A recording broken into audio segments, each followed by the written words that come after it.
আপনারা জোগাড় দিয়েছেন কেন মাসি? আমরা পুলিশের কাছে সুরে যাত্রা করে তুলে দিছি হাতে, পুলিশের হাতে এলে আমরা এটা কোন জায়গা?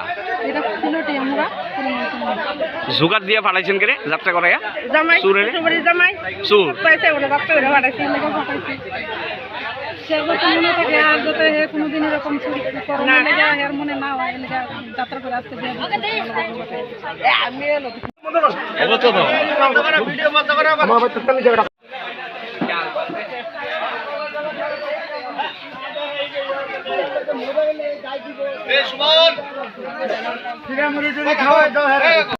বাড়ি করে নাম কি তোর? বিপ্লব দেববর্মা।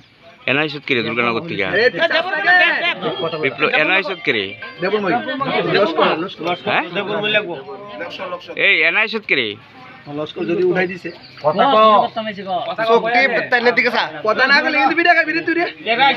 এখানে কেড়ে আইছো?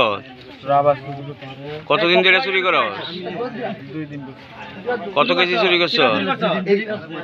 একদিন 17 কেজি আর আজকে হ্যাঁ একদিন 17 কেজি আর আজকে কুন্ডি কই আজ গাড়ি এই কারণে আজকে তোমার এলাকাবাসী আটক করছে।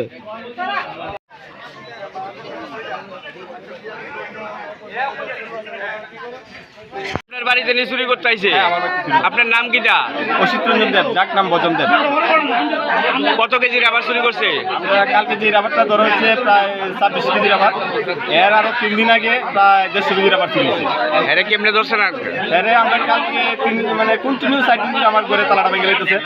তো আমরা কালকে সিদ্ধান্ত নিচ্ছি সারা বারোটা তারা ঠিক 12টার সময় আয়া তালাটা খুলতেছে একলই সঙ্গে আছে কিনা জানি তো একলা তালাটা খুলতেছে। এমন সময় আমার এই বড় ছেলে আমার একজন বড় ছেলে তারা হচ্ছে আর একটু পাই দিয়ে পারো আগে কেয়ার পাই বেঁচে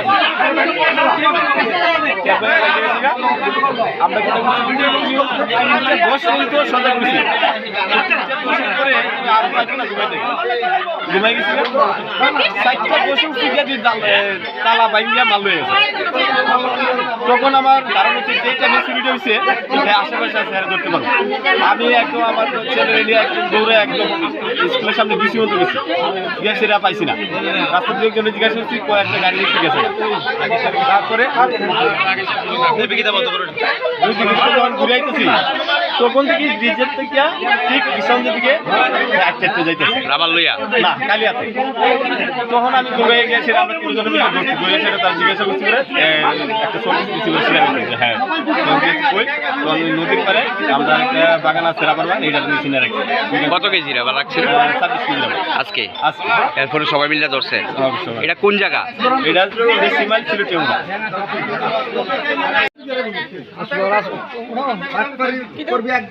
মুখটা তুল ভাই, ছবি তুল ছবি তুলা